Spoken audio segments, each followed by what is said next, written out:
Ат Башы районунун Ак-Кокту тилкесинде Audi S4 жана Toyota Ipsu муналарынын кагылышуусунда жол кырсыгы катталган. Бул тууралуу өзгөчө кырдаалдар министрлиги билдирет. Маалыматка ылайык кырсыктын кесепетинен 2 эркек киши каза болуп, 3 адам оор жаракат алган. Жерине куткаруучулар тартылып, жабыркаган адамдын Ат Башы райондук ооруканасына жеткиришкен. Ал эми каза болгондорду ИИМдин кызматкерлерине өткөрүп беришкен.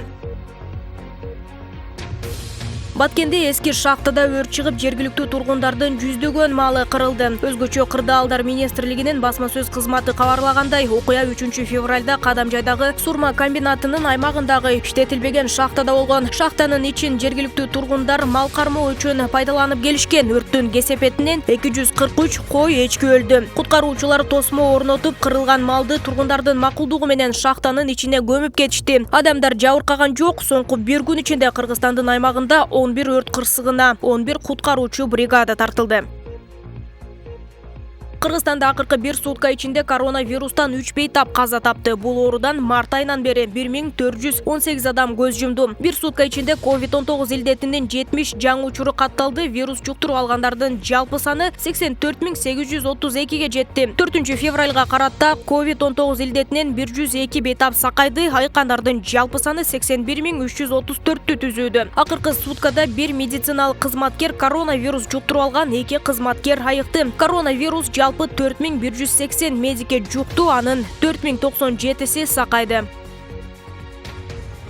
Туркияда коронавирустун мутацияланган түрү Британ штаммына чалдыккандардын саны 196га жетти. Бул тууралуу өлкөнүн саламаттык сактоо министрлиги Фахреттин Кожа Twitter баракчасына жазды. Өлкөбүздө вирустун Британ штаммына чалдыккандар 196га жетти. Мындан тышкары 2 адамдан Түштүк Африкада табылган түрү, 1 адамдан Бразилияда табылган түрү аныкталды, деп жазды министр. Ошондой эле өлкө калкын сактанууга, коопсуздукту күчөтүүгө чакырып, күрөш тынымсыз улана берерин билдирди. Туркияда акыркы суткада алынган маалымат боюнча 8000ден ашуун адам коронавируска чалдыгып, 117 адам каза тапкан. Пандемия башталгандан бери бул тартка чалдыккандардын саны 2.300.000 адамдан ашып, 26.354 бейтап көз жумган.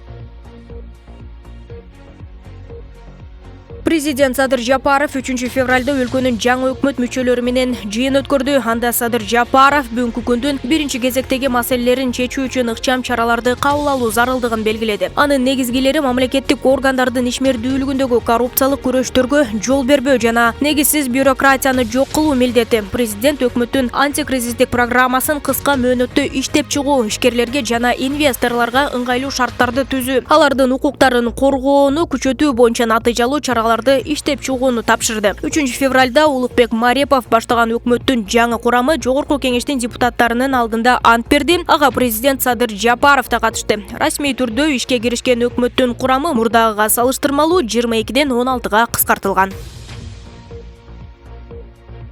Улуттук коопсуздук боюнча мамлекеттик комитет кызматкерлерине Бишкек шаарына турак жай салуу үчүн 580 миллион 935 миң сомго сынак жарыялады. Бул тууралуу кабар мамлекеттик сатып алуу порталына чыкты. Порталдын сайтындагы маалыматка ылайык, кызматкерлерге Бишкектен Чыңгыз Айтматов проспектисине 9 кабаттуу 6 үй курулганы жатат. Тендердин талаптары боюнча турак жай бардык шарттар менен болушу керек. 2 февралда жарыяланган сынакка документ берүү 25 февралда аяктайт. Тендерди уткан ишкана курулуш иштерин 2022 жылдын август айына чейин бүтүрүп бериши зарыл.